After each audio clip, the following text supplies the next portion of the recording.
우리 성탄절 때마다 자주 듣는 곡이 핸델의 메시아입니다. 어떻게 이 곡이 지어졌는가 그 배경을 보면, 핸델은 그의 천부적인 음악적인 재능을 가졌음에도 불구하고 오랫동안 그 사람들에게 인정을 받지 못했습니다.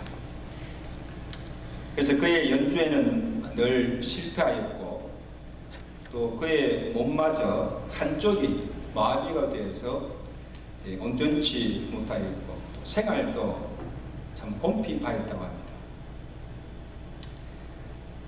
음악가로서 생애 좌절로 깊은 수렁에 빠져 있을 때 그의 친구 찰스 제니스가 그를 찾아와서 위로하면서 성경책을 주면서 이 책을 읽고 한번 작곡을 해보라고 권유하였습니다.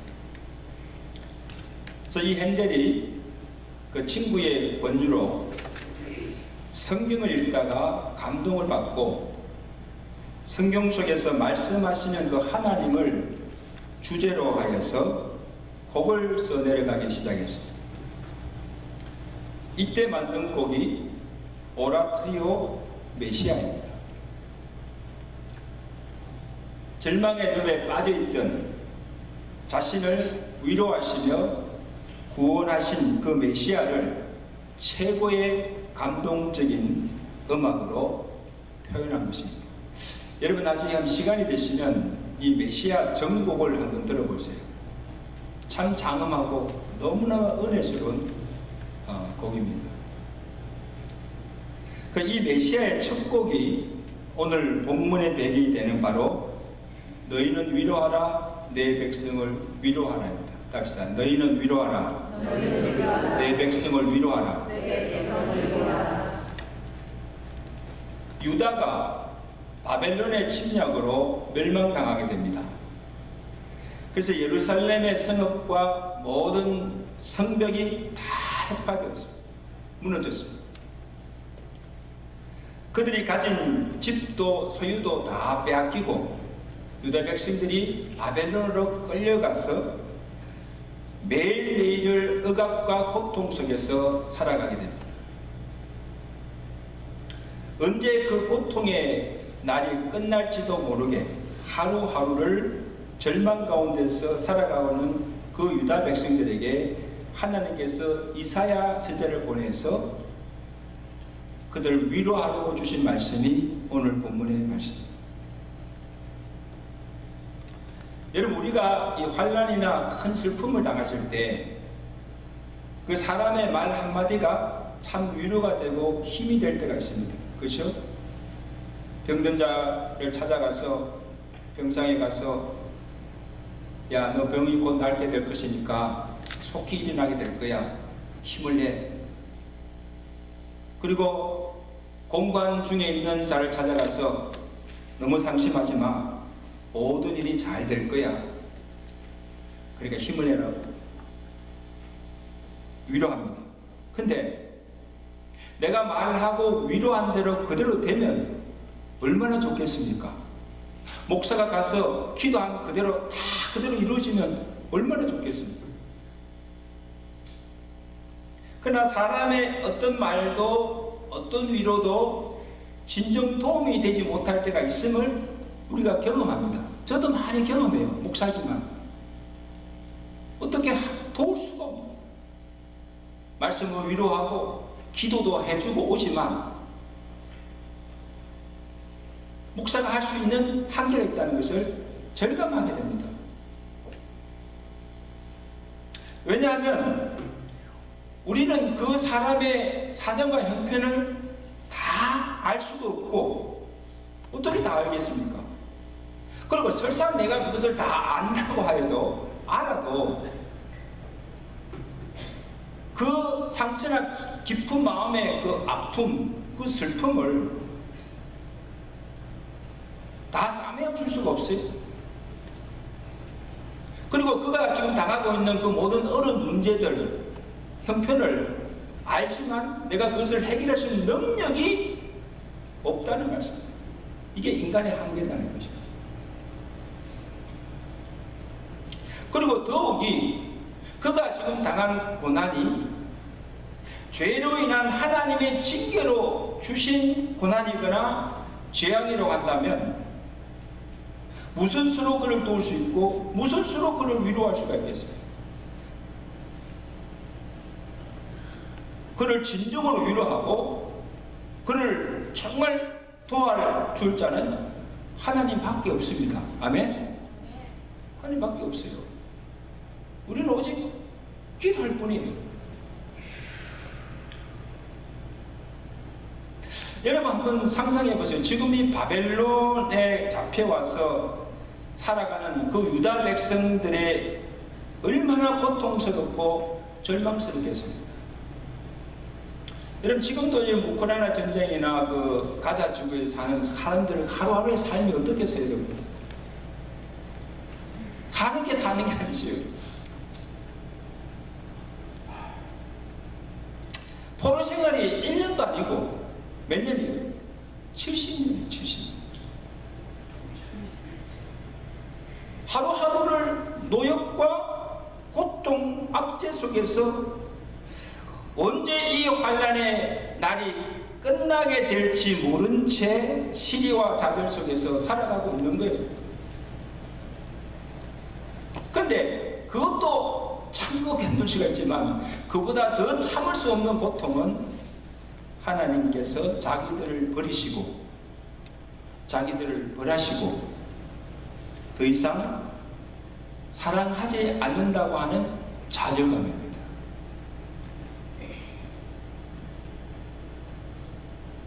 자, 그때 하나님께서 이스야 선지자를 보내어서 그들에게 주신 말씀이 무엇인가 하면 너희는 내 백성을 위로하라는 것입니다. 너희가 누구예요? 유다 백성. 여러분 이게 무슨 말인가 하면 하나님은 자기 백성 유다를 잊지 아니하시고 그리고 그들이 바벨론에서 당하는 모든 고통과 아픔을 다 알고 계시며 하나님께서 비록 그들의 죄로 그들을 징계하였으나 찢었으나 흩어졌으나 그들을 버리지 아니하시고 여전히 사랑하고 계신다는 것입니다. 아멘? 사랑하고 있다. 그래서 이제 흩어진 그들을 다시 불러 모으시고 그들에게 은혜와 긍휼을 베푸셔서 그들을 바벨론 포로에서 구원해내시겠다는 말씀입니다. 왜 그렇게 하시는가? 한 가지 이유에 그들이 잘해서가 아니고 그들이 하나님이 택한 언약의 백성입니다. 아멘? 언약의 백성입니다. 그 언약을 기억하시고 그들을 버리지 아니하시고 여전히 사랑하시며 그들을 구원하시겠다는 것입니다. 이게 하나님의 사랑인 줄로 믿습니다. 그래서 절망 중에 있는 유다 백성들에게 이사야 선지자가 전한 그 하나님의 위로가 무엇인가 하면 오늘 본문 핵심입니다. 2절 말씀. 자, 우리 다 같이 2절 말씀 함께 읽겠습니다. 시작. 너희는 예루살렘의 마음에 닿도록 말하며 그것에게 외치라. 그 노역의 때가 끝났고 그 죄악의 사함을 받았느니라. 그의 모든 죄로 말미암아 여호와의 손에서 벌을 배나 받았느니라 할지니라. 할렐루야. 자, 여러분 보세요. 빚을 많이 진 사람에게 가장 큰 위로가 되고 기쁨이 되는 소식이 뭐겠어요? 내 빚이 다 탕감합니다. 빚으로부터 자유케 된 거예요. 그럼 그날 밤 잠이 잘 올까 안 올까? 너무 편한 거예요. 옥에 갇힌 사형수에게 가장 큰 위로가 되고 기쁨 될 소식이 뭐겠습니까? 내가 내게 억만금 주겠다. 아니에요. 내 죄가 다 사면되었고 이제 너는 석방이라는 것입니다. 내일 죽을 사람에게 억만금유가 필요하십니까? 뭐가 필요하겠어요? 여러분, 지금 이 전쟁 중에 있는 우크라이나 백성들이나 그 가자 지구에 있는 그 사람들에게 가장 큰 기쁜 소식이 무엇이겠어요? 얼마 전 일시적인 후전했잖아요, 그죠? 며칠 후전하고 몇 명이 풀려나고, 그 다음에 뭐 이스라엘군이 뭐 어디서 이기고, 또 하마스가 또 이스라엘을 이기고, 일시적인 선봉적보가 아니라 지금 그들에게 가장 기쁜 소식은 뭡니까? 이제 전쟁이 끝났다. 이제 지긋지긋한 그 피난 생활이 끝나고 이제 집으로 돌아가게 되었다는 종전 소식. The world is over.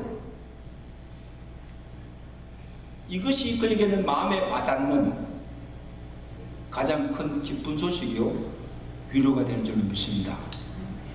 이제 곧 그 소식이 들려오기를 간절히 기도합니다. 전쟁 끝났다. 이제 평화가 임하였다.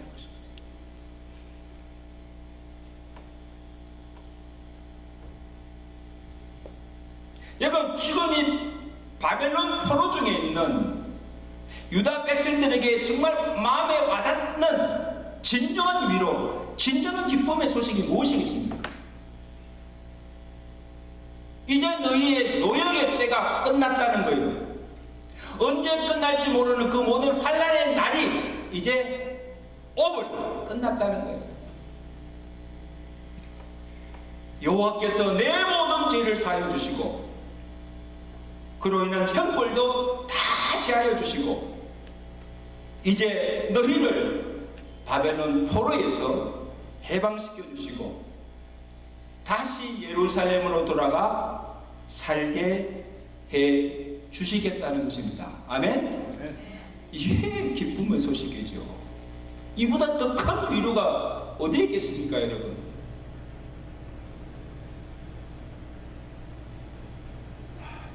유다의 멸망을 선포한 이사야 선지자에게 이제 하나님께서 그 이사야 선지자를 부르시고 하나님의 용서와 유다의 구원과 회복의 말씀을 주시고 내 백성 유다에게 가서 이 말씀으로 위로하는 것입니다. 내 백성을 위로하는 것. 공허한 말이 아니죠. 그래서 이 스바냐 선지자도 이 유다의 구원과 회복을 알고는 기뻐하며 노래하였습니다. 스바냐 3장 14절 우리가 너무나 잘 아는 시온에 따라 노래할지어다 이스라엘아 전심으로 기뻐하며 즐거워할지어다. 왜?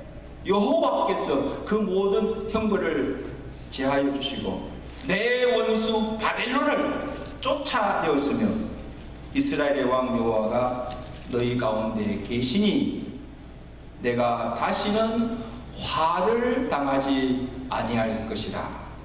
그는 구원을 베푸실 전능자시니라. 아멘. 다시 그는 구원을 베푸실 전능자시니라.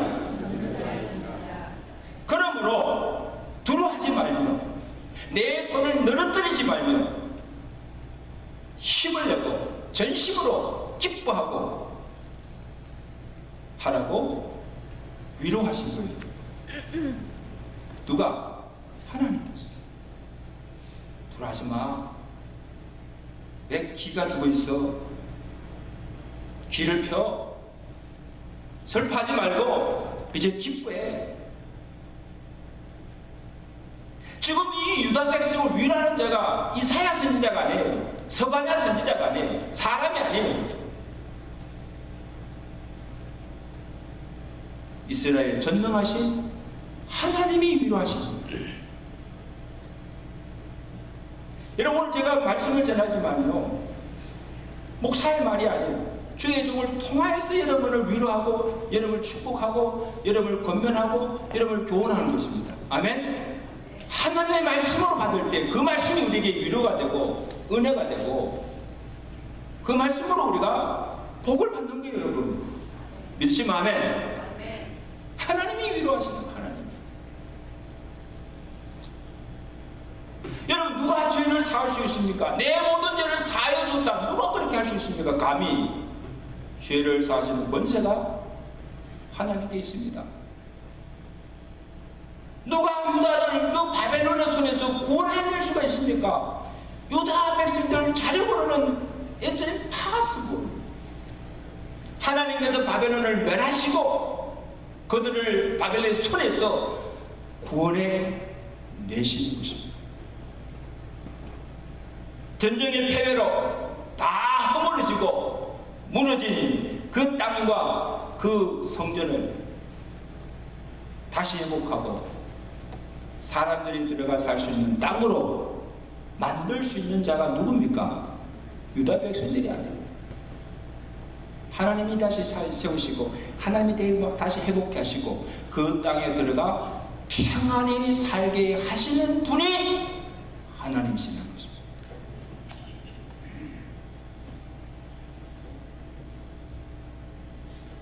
이스라엘 하나님 구원을 베푸실 전능자 하나님이시라는 것입니다. 그러므로 이사야 선지자에게 또 가서 무엇을 외치라고 말씀하십니다. 6절 말씀입니다. 자, 6절 말씀 다 보시죠.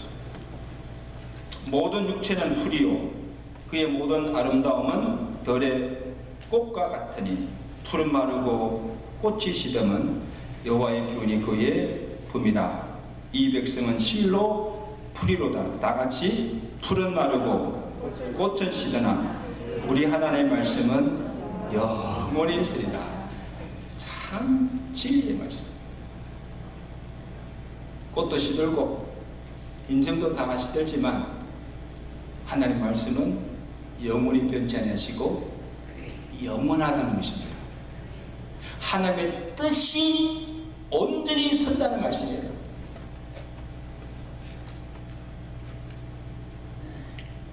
하나님께서 약속하시고 말씀하신 대로 하나님의 정한 때에 반드시 다 이루신다는 것입니다. 이게 전능하신 하나님이죠. 하나님의 능력으로.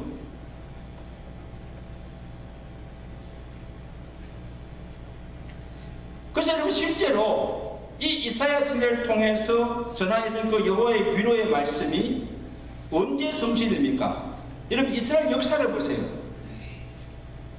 이사야 선지자가 말한 그 노역의 때가 내 노역의 때가 끝났다고 하는 그 때가 언젠가? 그 때로부터 170년 후에 바벨론이 멸망당합니다. 하나님께 바벨론을 멸망시키잖아요. 그리고 그 바벨론 포로족에 있던 그 유다 백성들이 주전 537년부터 이 537년이 유다가 바벨론이 멸망한 그때부터 1, 2, 3차에 걸쳐서 유다 백성들이 예루살렘 땅에 돌아와서 그들이 느헤미야 중심으로 무너진 성벽을 재건하고 예루살렘 성전을 다시 세우고 그들이 그 땅에서 평안히 살게 되었다는 것입니다. 할렐루야. 누가 하신 일이에요? 하나님께서 그 말씀대로 다 이루어지게 하셨다는 말씀입니다. 여러분 이스라엘의 역사는 뭐 하나님의 역사예요. 하나님의 역사예요.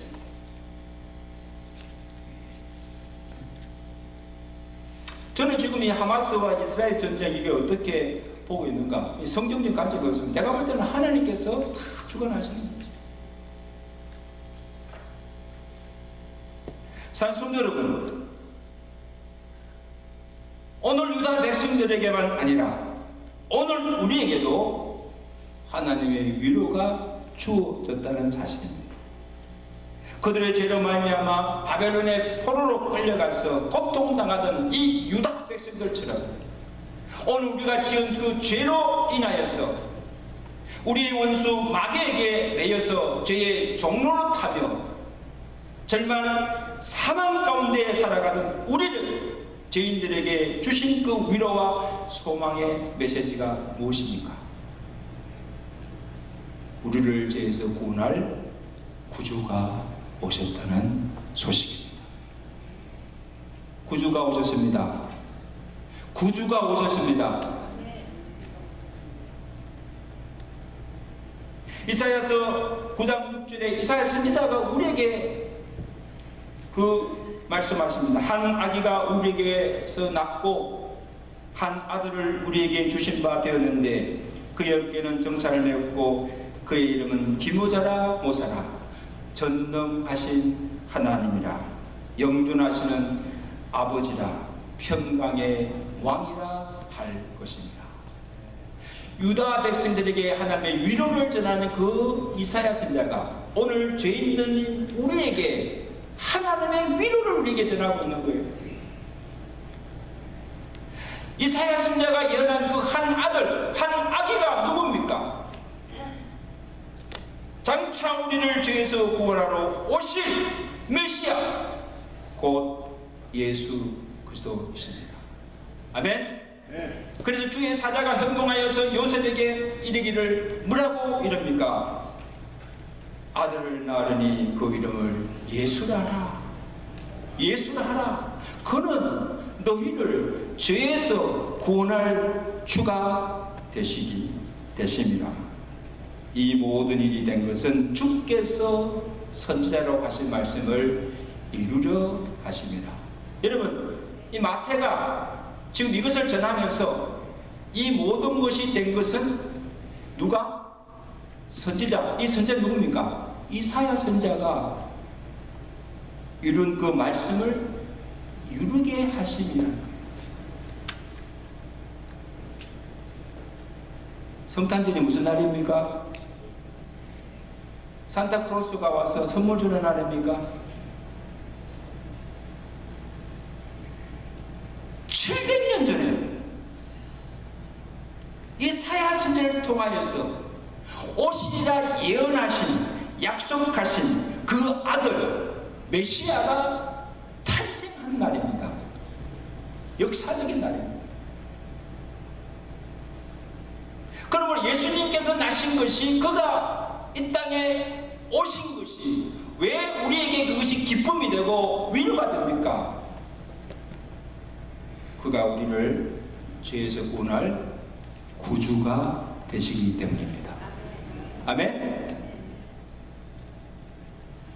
여러분, 성탄절에 우리가 받는 가장 큰 선물이 뭔지예요?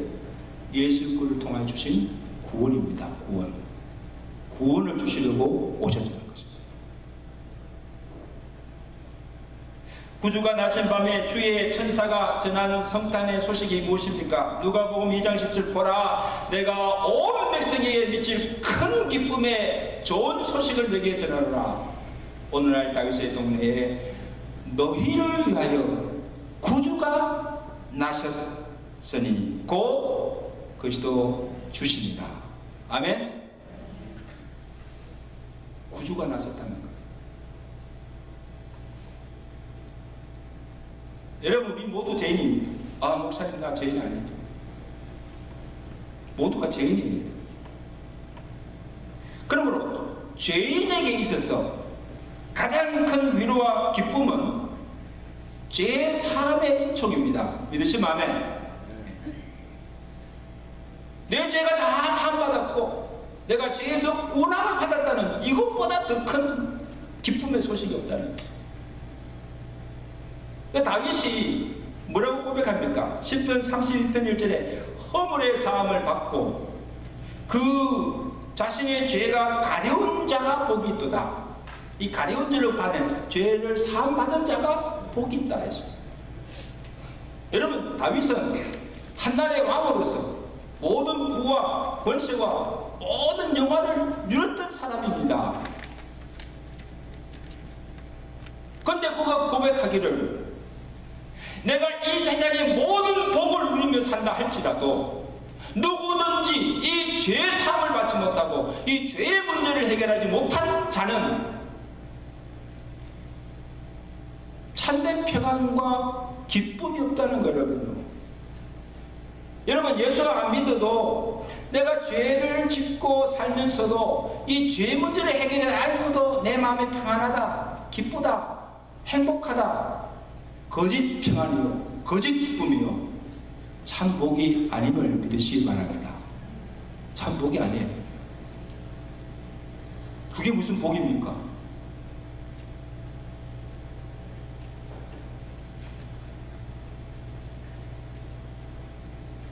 무엇보다도 죄인에게는 내 죄가 다 사해졌고 이제 죄의 흥분에서 구원함을 받았다고 하는 이것이 가장 큰 위로가 되고 참 복이 됨을 믿으시기를 바랍니다.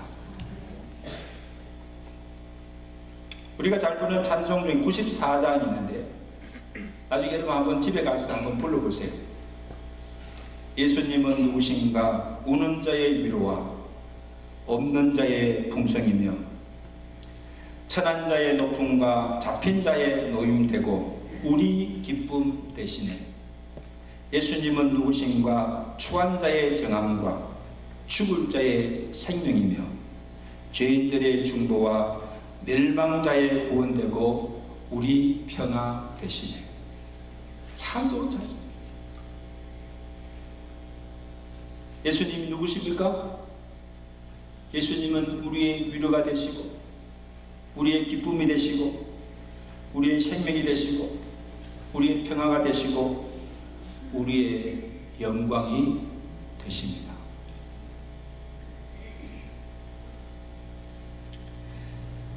유다 백성들에게 하나님의 위로를 전한 이사야 선지자가 또다시 외칩니다. 우리 3절 말씀 무엇을 외칩니까? 우리 3절 말씀 다 같이 읽겠습니다. 시작. 외치는 자의 소리여 이르되 너희는 광야에서 여호와의 길을 예배하라. 사막에서 우리 하나님의 대로를 평탄케 하라. 여호와의 구원이 그냥 이루어지는 것이 아니라는 말씀이에요. 자, 지금 이사야 선지자가 유다 백성들에게 하나님께서 너희 모든 죄를 사하여 주시고 너희 모든 형벌을 잘하여 주시고 너희를 바벨에서 구원할 것이라고 말씀하신 후에 구원자로 오실 그 여호와의 길을 예비하라는 겁니다. 여러분, 그 길을 예비하는 것이 길을 닦는 것이 아니에요. 길을 내는 것이 아니고 우리의 마음을 기경하고 마음을 준비하는 겁니다. 오실 그 메시아를 맞이할 마음을 준비하는 것. 이게 뭡니까? 회개입니다. 회개.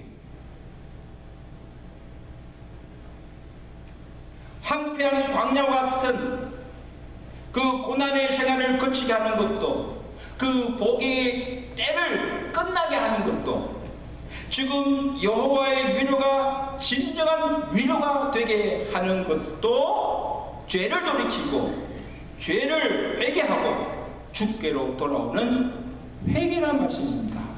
합시다. 회개하라. 그게 회개하라. 천국이 가까웠느니라. 회개. 이것이 주의 길을 얘기하는 거예요. 오시는 메시아를 준비하는 거예요. 본문 3절 4절입니다. 외치는 자의 소리여 사망에서 우리 하나님들을 평탄케 하라. 골짜기마다 더두어지며 산마다 언덕마다 낮아지며 고르지 아니한 곳이 평탄하게 되며 험한 곳이 평지가 될 것이며 여호와의 영광이 나타나고 그 모든 육체가 그것을 보리라. 놀라운 선입니다. 하나님의 구원이, 하나님의 그 구원의 은혜가 누구에게 임하는가? 죄를 회개하고 돌이키고 산같이 높아진 마음이 낮아지고 굳어진 마음들이 곧아지고 교만한 마음이 낮아지고 겸손하여질 때에 하나님의 구원의 은혜가 그 심령 가운데 임하게 된다는 말씀입니다. 예수님이 누구에게 찾아오십니까? 낮아지고 겸손한 그 마음에 들어오시고 주의 은혜와 평강과 기쁨이 충만하게 임하게 되는 것입니다. 이것이 성탄을 통해서 우리에게 주시는 성탄의 은혜인 줄로 믿습니다. 구주로 오신 그 예수 그리스도를 내 마음속에 영접함으로 주님이 내 속에 들어옴으로 인하여서 누리는 기쁨, 누리는 평강, 이것이 성탄을 통해서 주시는 하나님의 은혜인 줄로 믿습니다. 이런 성탄절 되시기를 주가 간절히 축원합니다. 산촌 여러분, 이 대강절에 우리가 간절히 기다리는 것도 하나님의 위로와 구원의 은혜입니다. 구주 오심을 바라는 우리의 마음에 과연 돋워야 할 것이 무엇이며 낮아져야 할 것이 무엇이며 평지로 닦아야 할 것이 무엇인지를 우리 자신들을 살펴보고 우리의 죄를 회개하고 돌이키고 우리의 마음을 깨끗이 준비하여서 구주로 오신 그 주님을 내 마음에 영접함으로 하나님의 진정한 위로와 구원의 복을 받는 복된 성탄절 되시기를 주의 간절히 축원합니다. 하나님의 위로와 구원의가 임하는 성탄절이 되어서 정말 메리 크리스마스. 다시 한번 미리 인사합시다. 메리 크리스마스. 메리 크리스마스. 기도하겠습니다.